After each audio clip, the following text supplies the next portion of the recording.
요한복음 18장 1절부터 11절에 있는 말씀으로 큐티인 제목은 내가 그니라입니다.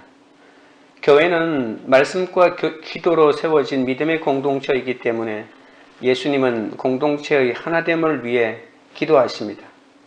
서로 다른 지체들이 구원을 위해 하나가 되고 하나님의 말씀 안에서 하나 될 때 세상은 그 공동체를 통해 예수님을 믿게 되죠. 공동체가 구원을 위해 각자의 역할에 충성할 때 비로소 하나님의 영광이 드러납니다. 말씀으로 자기 죄를 보는 지체가 많아질 때 공동체는 더 하나 될 수가 있습니다. 자기 죄를 고백하고 자기보다 남을 낮게 여기며 서로 사랑하는 공동체를 보고 세상은 하나님의 사랑을 알게 되지 않겠습니까? 세상은 성공한 사람에게 박수를 치며 완벽해 보이는 사람에게 의롭다고 하지만 성경은 의로우신 아버지와 아들을 아는 자만이 의롭다고 합니다. 날마다 사건 가운데 말씀과 기도로 아버지의 이름을 알아가며 하나님의 사랑과 임재를 경험하는 자가 예수님의 기도대로 사는 자 아닐까요? 오늘은 유다가 사람들을 데리고 등과 횃불과 무기로 예수님을 잡으려고 옵니다. 그러나 이 고난이 아버지가 주신 잔이요 말씀이 응하는 사건임을 아신 예수님은 그들 앞에 당당히 나아가 제자들을 보내주길 청하시고 대제사장의 종 말고의 귀를 뺀 베드로에게 칼을 다시 칼집에 꽂으라고 하십니다. 첫째는 제자들과 함께 동산에 들어가신 예수님입니다. 1절입니다. 예수께서 이 말씀을 하시고 제자들과 함께 기드론 시내 건너편으로 나가시니 그곳에 동산이 있는데 제자들과 함께 들어가시니라. 예수님은 자신이 십자가 지실 줄 알면서도 겟세마네 동산으로 가셨습니다. 우리도 십자가 질 곳임을 알면서도 이렇게 가야 할 곳이 있습니다. 고난의 길을 가시는 예수님을 동산까지 따라가는 제자들이 있고 또 무기까지 동원해 팔아넘기려는 유다가 있다는 것입니다. 예수님은 제자들이 기드론 계곡 건너편으로 들어가십니다. 기드론 시내는 탕류라는 뜻으로 다윗이 자신의 아들 압살롬을 반역해 비에 울면서 건넜던 시내이기도 합니다. 기드론 시내는 이름대로 시내니까 물이 흐를 거라고 생각하지만 그렇지 않습니다. 1년에 몇 번 폭우가 쏟아지는 경우를 제외하고는 언제나 물이 없이 말라 있습니다. 이 계곡은 별다른 용도는 없었는데 이곳은 일찍부터 공동묘지로 사용되었습니다. 기드론 골짜기를 무덤으로 가득 찬 골짜기라고 부르기도 하죠. 기드론 골짜기 앞쪽에 감난산에도 그 전체가 다 공동묘지고 지금도 공동묘지입니다. 그리고 계곡 밑에도 보면 거의 사람들의 무덤이 가득 차 있고 지금 가면 조그만하게 만들어 놓은 압살롬의 무덤도 그곳에 있습니다. 예수님은 그날 밤에 이 기드론 골짜기를 지나시면서 좌우의 절비한 무덤들을 보면서 자신의 죽음을 다시 한번 생각했을지도 모릅니다. 예수님은 이 죽음의 골짜기를 미리 건너시면서 자신에게 남아있는 이 짧은 시간마저도 더 철저하게 하나님께 순종할 것을 다짐했겠죠. 예수님은 어둠과 혼탁의 탕류를 지나 기름털이라고 하는 겟세마네 동산으로 들어가십니다. 그곳에는 아주 자그마한 동산이 있는데요. 그곳에서 제자들은 예수님과 함께 기도하게 됩니다. 2절입니다. 그곳은 가끔 예수께서 제자들과 모이시는 곳이므로 예수를 파는 유다도 그곳을 알더라. 예수님은 제자들과 함께 겟세마네 동산으로 들어가셨다고 했죠. 고난의 잔을 마시기 전에 제자들과 함께 기도하시기 위해 이 기도의 동산으로 들어가신 겁니다. 이처럼 고난을 나누고 함께 기도할 공동체가 있는 자가 강한 자입니다. 오늘 본문 앞에 보면 가끔이라고 하는 말이 있죠. 근데 이 가끔이라고 하는 말이 우리가 생각하는 것보다는 훨씬 더 자주란 뜻이 이 속에 포함되어 있습니다. 대단히 많다라고 하는 말에서 파생된 이 자주라고 하는 뜻입니다. 아마도 우리말로 굳이 좀 더 적절하게 바꾼다면 틈만 나면이라고 하는 말이 더 적절합니다. 누가복음에서는 이 부분을 가끔이라고 하지 않고 습관을 쫓아라고 하셨습니다. 그러니까 얼마나 자주 갔으면 그것이 습관이 되었겠습니까? 몸은 피곤하고 굳이 가지 않아도 되지만 평소 습관을 따라 반사적으로 몸이 먼저 반응하는 것이 습관 아닙니까? 예수님은 이곳에서 자신의 이기적인 모든 뜻을 내려놓고 하나님의 뜻에 따라 자신에게 맡기신 모든 사람을 살리기 위해서 십자가의 죽음을 받아들이겠다는 결단의 기도를 드리지 않습니까? 겟세마네에서의 기도는 이 기도의 극치를 보여주고 우리 기도가 다다라야 할 최후의 목표를 보여주기도 합니다. 자신의 뜻을 모두 내려놓고 하나님의 뜻을 받아들이는 그 기도의 원리 말입니다. 겟세마네 동산은 가끔 예수께서 제자들과 모이시는 곳이기 때문에 예수를 파는 유다도 이것을 잘 알고 있었습니다. 예수님을 파는 유다도 잘 아는 그곳에 들어가신 것은 주께서 자신을 잡으러 오는 무리를 맞이하겠다고 하는 그런 마음의 다짐이 들어있다고 볼 수가 있겠죠. 만약에 가룟 유다가 자신을 팔려고 나갔다면, 잡히지 않기를 바란다면 이 유다가 모르는 장소로 그들이 다시 이동을 했겠죠. 3절입니다. 유다가 군대와 대제사장들과 바리새인들에게서 얻은 아랫사람들을 데리고 등과 횃불과 무기를 가지고 그리로 오는지라. 예수님은 우리의 구원을 위해 희생 제물이 되고자 자원하여 동산에 들어가십니다. 이제는 예수님의 제자인 유다가 예수님을 팔기 위해 무기와 사람들을 데리고 이곳으로 옵니다. 고난의 때에 누구와 함께 무엇을 하는지가 나의 인생을 결정짓습니다. 아마 우리 믿음의 여정도 이와 같을 것입니다.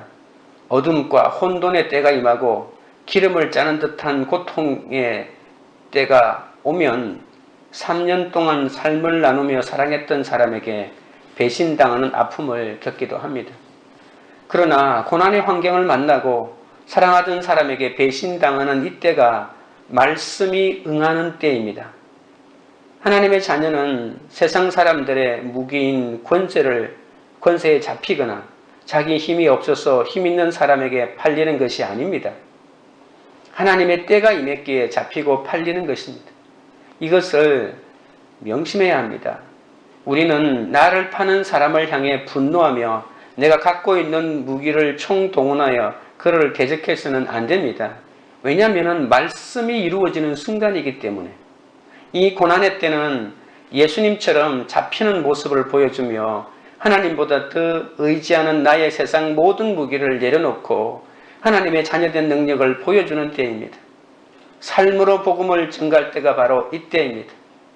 내가 대항할 수 있는 모든 무기마저도 다 내려놓고 하나님의 결정에 순종하고 나가는 것이 바로 이 겟세마네 동산에서의 마지막 잡히시는 예수님의 모습을 보고 우리가 깨달을 수 있는데, 이렇게 예수님이 어떻게 순순히 잡힐 수 있고 하나님의 뜻을 받아들일 수가 있었겠습니까?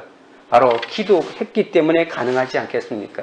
그러니까 오늘 이 장면은 모든 기도를 마치고 난 다음에 이루어지는 장면이기 때문에 기도의 힘으로, 하나님의 힘으로 이 모든 것이 이루어진다는 것을 아셔야 합니다. 세상에 속해 무기를 의지하는 자는 암흑 속으로 사라질 테지만 공동체에 속해 주의 이름을 부르는 자는 반드시 구원을 얻게 되는 거죠. 적용 질문 드립니다. 고난의 때에 누구와 무엇을 합니까? 그때 공동체와 함께 주의 이름을 부르며 기도합니까? 아니면 세상 사람들을 데려와서 무기를 소지하려 합니까? 둘째는 군대 앞에 나아가 말씀하시는 예수님입니다. 4절 5절입니다.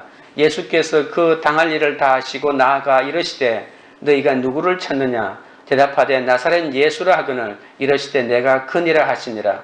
그를 파는 유다도 그들과 함께 섰더라. 가룟 유다는 은 30냥 때문에 그가 섬기던 스승을 미련 없이 팔아넘겼죠.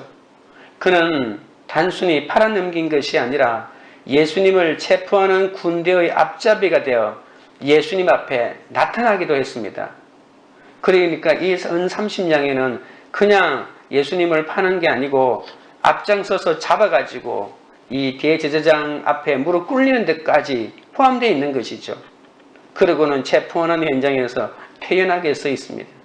가룟 유다는 예수님만 배반한 것이 아니라 자기와 더불어 예수님을 3년 동안이나 섬겼던 자신의 제자 동력자들도 함께 배신한 것이죠. 하나님을 배신하면 사람도 배신하게 되어 있습니다. 난 하나님만 배신하지 사람을 배신하지 않는다, 이런 거 없습니다. 가룟 유다는 눈앞의 작은 이익 때문에 하나님과의 만남과 사람과의 만남을 동시에 짓밟아 버리는 거죠. 예수님은 자기를 잡으러 온 자들을 보시고 숨거나 위장하거나 도망가지 않으셨습니다. 오히려 내가 크니라 하시며 그들 앞에 당당히 나아가십니다. 주님은 자신이 당할 일을 이미 아셨기 때문에 자신을 잡으러 온 군대 앞에 나아가 당당하게 너희가 누구를 찾느냐고 질문하시죠. 자신이 당할 환난을 미리 아신 예수님은 자신에게 팔리는, 제자에게 팔리는 현실 앞에서도 당당할 수가 있었습니다. 이렇게 복음은 장차 받을 환난을 미리 듣는 것이기 때문에 장차 당할 환난을 늘 예비하는 인생만큼 능력 있는 인생은 없습니다.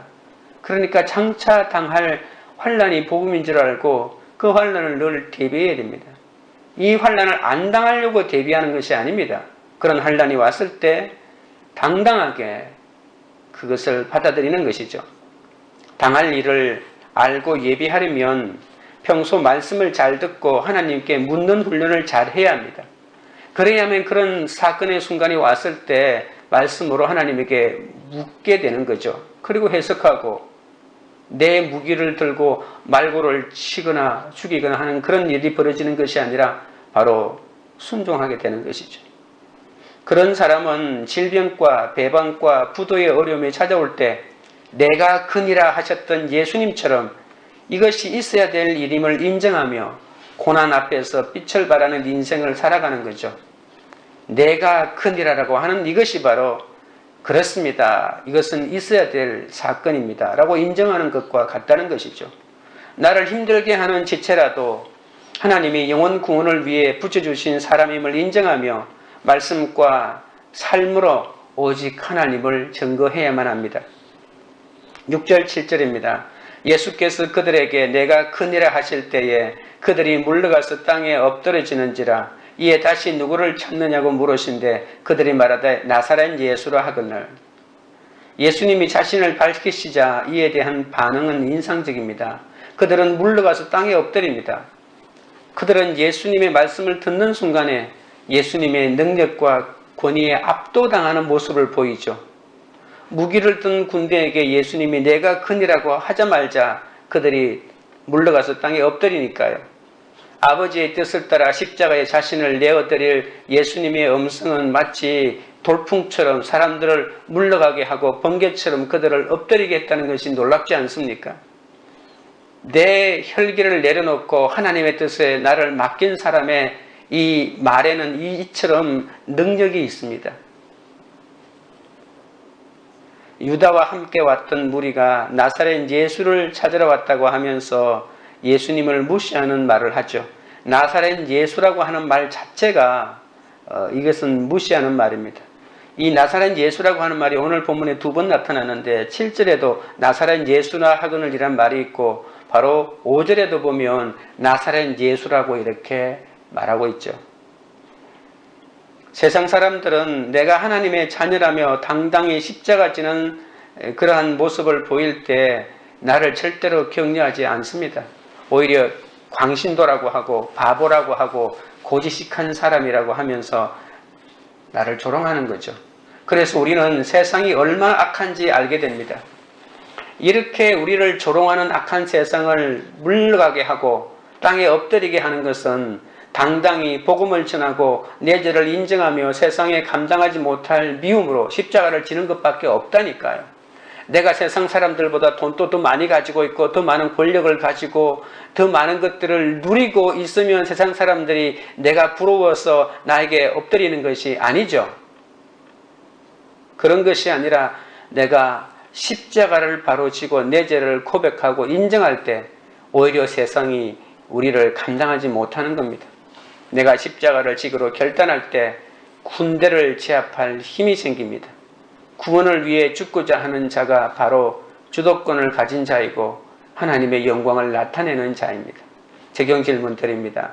사건을 만나 당황하고 있습니까? 말씀으로 예비하여 담대히 반응하고 있습니까? 구원을 위해 내가 큰이라고 말하며 지어야 할 십자가는 무엇입니까? 셋째는 제자들을 보호하고 양육하시는 예수님입니다.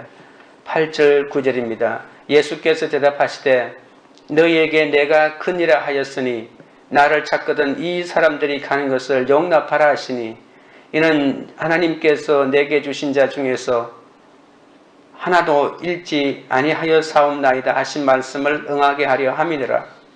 예수님은 우리 죄를 씻고자 자신을 희생제물로 내어놓으실 뿐만 아니라 자신의 양무리를 보호하고자 하는 선한 목자의 직책을 수행하는 모습을 볼 수 있습니다. 예수님은 우리에게 제자들이 가는 것을 용납하라고 하십니다. 제자들마저도 잡을까봐 예수님이 그렇게 말씀하신 거죠. 임박한 순환 앞에서도 아버지의 약속을 기억하고 말씀을 응하게 하려 하셨기 때문입니다. 예수님은 모든 순간순간이 말씀을 응하려고 하는 삶이었습니다. 이 대화에서 예수님이 주도권을 가지고 계시죠. 잡으러 온 사람이, 무기를 든 사람이 주도권을 가지고 있는 것이 아니라 예수님이 모든 대화의 주도권을 가지면서 하나씩 풀어나가고 있지 않습니까? 예수님은 너희들이 찾는 자가 바로 나이기 때문에 나 한 사람만 잡아가고 내 제자들에게는 손끝 하나 대지 말라고 하시는 거죠. 마지막 순간까지 제자들을 지키고 보호하시려는 주님의 모습이 역력합니다. 예수님은 제자들을 만나게 하신 것이 하나님의 뜻인 줄 아시고 제자들과의 그 만남을 끝까지 존중하고 계십니다.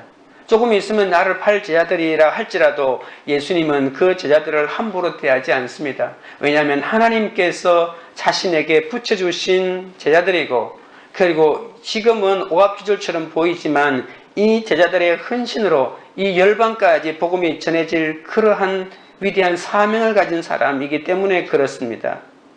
주님은 잡히시는 순간까지도 당신 자신의 안위가 아니라 제자들의 안위를 위하실 정도로 사람과의 만남을 극히 중요하게 여기시는, 귀하게 여기시는 분이십니다. 그래서 오늘 우리 한 사람 한 사람 모두를 지극정성으로 대해주시고 사랑해 주시지 않습니까? 참된 그리스도인은 예수 그리스도를 본받아 사람과의 만남을 끝까지 소중하게 가꾸어 가야 합니다. 사람을 만날 때마다 즐겁게 웃고 떠드는 것일까요? 사람을 귀하게 여기는 것이 극진하게 그에게 친절을 베풀며 다가가는 것일까요? 사람은 그렇게 하다가도 조금이라도 자신의 감정이나 생각이나 계산이 어긋나면 주저없이 관계를 깨뜨려버리는 것이 바로 인간 아닙니까? 그래서 관계를 소중히 여긴다고 하는 말은 늘 만나서 즐겁게 차 마시고 웃고 떠드는 것을 말하는 것이 아닙니다. 사람과의 관계에서 결과가 아니라 동기를 소중하게 여겨야 한다는 것입니다. 사람을 사귀는 내 동기가 언제나 옳아야만 진실하게 그 사람을 대할 수가 있습니다. 또한 진리에서 벗어나는 것을 요구하지 말아야 합니다. 내가 만나는 사람을 소중히 여긴다는 것은 불필요하거나 불의한 것을 요구해서는 절대로 안 되는 거죠. 우리가 참된 그리스도인이라면 우리에게 주어진 모든 만남이 하나님의 섭리인 줄 믿고 허망한 욕심 때문에 사람들을 소모품으로 마구 버리고 짓밟고 무시하는 그런 행동을 해서는 안 되겠죠. 이 세상 모든 사람들은 그렇게 한다 할지라도 우리만큼은 만나는 한 사람 한 사람을 하나님이 붙여주신 한 사람 한 사람을 소중하게 여기는 마음을 우리는 계속 키워가야 합니다. 우리가 말씀을 믿고 순종하면 하나님은 우리에게 인간의 힘을 뛰어넘는 권능을 주십니다. 나의 십자가를 담대히 질 때 하나님이 친히 우리 가정과 교회를 보호해 주시잖아요. 하나님이 나에게 허락하신 능력은 사람들이 나에게 지우고자 하는 모든 십자가를 끊어버리는 것이 아니라 그 십자가를 담대하게 지고 가면서도 하나님이 내게 주신 사람들을 보호하려고 하는 것이야말로 가장 큰 능력 아니겠습니까? 10절 11절입니다. 이에 시몬 베드로가 칼을 가졌는데 그것을 빼어 대제사장의 종을 쳐서 오른편 귀를 베어버리니 그 종의 이름은 말고라. 예수께서 베드로더러 이르시되 칼을 칼집에 꽂으라. 아버지께서 주신 잔을 내가 마시지 아니하겠느냐 하시니라. 십자가 앞에서 내가 가진 무기와 혈기로 대항하는 것은 하나님의 뜻이 아닙니다. 그런데 베드로는 예수님이 체포당하는 수치에 맞서서 자기 주인의 명예를 지키기 위해 칼을 빼어 예수님을 잡으려는 대제사장의 종 말고의 길을 베어버리지만 예수님은 그것은 혈기에 불과하다고 하십니다. 예수님은 이 모든 상황을 직접 통제하고 계십니다.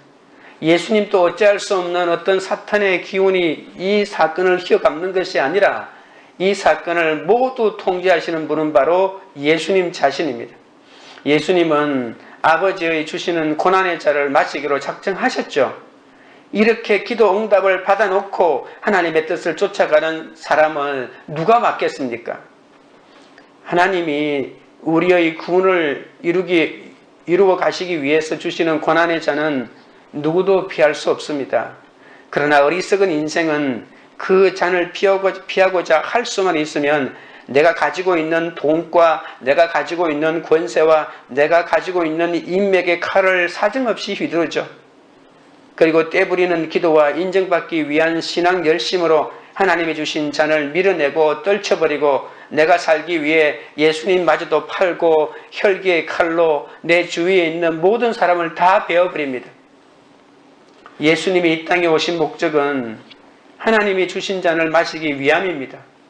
예수님은 자신을 팔려고 찾는 유다에게는 내가 그니라 라고 하면서 당당히 말씀하시고 말고의 귀는 붙여주시고 베드로에게는 칼을 칼집에 꽂으라고 하시고 자신은 고난의 선자를 마다하지 않고 받아 드십니다. 내게 허락하신 힘든 가족, 물질 고난, 취업과 직장에서의 어려움에도 하나님의 목적이 있다는 것입니다. 내가 휘두르던 칼을 이제 다시 칼집에 꽂고 베어놓고 싶은 힘든 사람들을 끝까지 품고 가는 이 고난의 잔을 마실 때 나를 향하신 하나님의 목적을 이루게 되고 비로소 말씀이 응하는 삶을 인생을 살지 않겠습니까? 예수님은 잡히시는 그 순간까지 이 십자가의 길을 이해하지 못하고 칼을 휘두른 베드로를 끝까지 양육해 주시는 거죠. 이것도 야단이 아니라 베드로를 마지막까지 양육해 가는 것입니다. 하나님의 일은 칼을 휘둘러서 성취되지 않고 내가 고난의 잔을 마심으로써 성취된다는 것을 알고 그러한 사명을 감당하기 위하여 기도하는 내 삶을 멈추지 말아야 할 것입니다. 적용 질문 드립니다. 고난 앞에서도 내가 돌보며 보호해줘야 할 나의 양은 누구입니까? 하나님의 일을 위하여 칼을 빼어 원수를 치려고 합니까? 아버지께서 주신 고난의 잔을 마십니까? 기도드리겠습니다.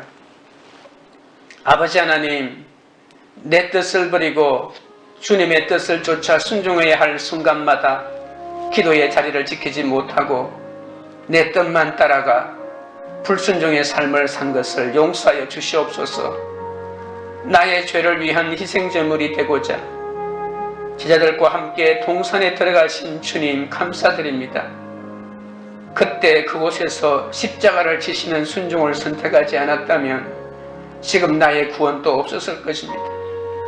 내가 어디에 있건 그곳을 겟세마네로 삼는 자가 되게 하옵소서. 죽음을 앞둔 절망의 상황에서도 무릎 꿇고 내 뜻을 끊어내고 주님의 뜻을 따라 사명을 감당하는 기도의 자리를 지키게 하여 주시옵소서. 시간이 갈수록 기도가 더 많은 사람을 향해 확대되게 하여 주시옵소서. 돈과 권세를 무기로 휘두르며 아버지가 주신 잔은 서서 마실 수가 없다고 피해 다녔습니다. 그러다 은 30도 안 되는 밥 한 그릇과 달콤한 말 한마디에 예수님을 팔기도 했습니다. 나를 이 땅에 보내신 목적이 이 잔을 마시기 위한 것임을 잊지 않게 하여 주시옵소서. 고난의 때에 무기를 가진 세상 사람들을 데려와서 해결하려고 하지 않게 하시고 공동체와 함께 주의 이름을 부르며 기도하게 하여 주시옵소서. 주여, 하나님께서 맡겨주신 사람을 하나님의 사람으로 대하지 않고 내 욕망을 위한 소모품으로 취급해 왔음을 불쌍히 여겨 주옵소서. 관계에서 동기보다 언제나 결과를 중시했기 때문에 사람을 마구 버려왔음을 인정하오니 용서하여 주옵소서. 이제는 하나님이 내게 허락하신 사람들을 지키기 위해 예수님처럼 구원을 위해 십자가를 지기로 결단하며 내가 큰이라고 말할 수 있는 용기를 허락하여 주시옵소서. 배반과 무시와 질병의 고난에서 하나님을 신뢰함으로 언제나 당당하게 하여 주시옵소서. 세상에서 돈 있고 유능하고 나를 행복하게 해줄 사람을 찾아 헤매이지 않게 하시고 내 주위의 사람들이 구원 때문에 하나님이 붙여주신 영혼인 것을 인정하며 구원자인 나사렛 예수님을 찾는 그런 인생이 되게 하여 주옵소서. 광교 우리들 교회가 끝까지 제자들을 보호하고 양육하시는 그리스도의 사랑 안에 거하게 하시고 아버지께서 주신 고난의 자를 마실 수 있도록 영육간에 붙잡아 주시옵소서. 혈기와 열등감 많은 사람이 모인 곳이 건강한 공동체라고 하시니 감사합니다. 지체들을 탓하지 말고 우리의 혈기를 참아주신 주님의 은혜를 기억하며 끝까지 그들을 품고 갈 수 있는 사랑이 충만한 공동체가 되게 하옵소서. 하나님의 말씀을 이루어가는 그런 공동체가 되도록 인도하여 주시옵소서. 예수님의 이름으로 기도드립니다. 아멘.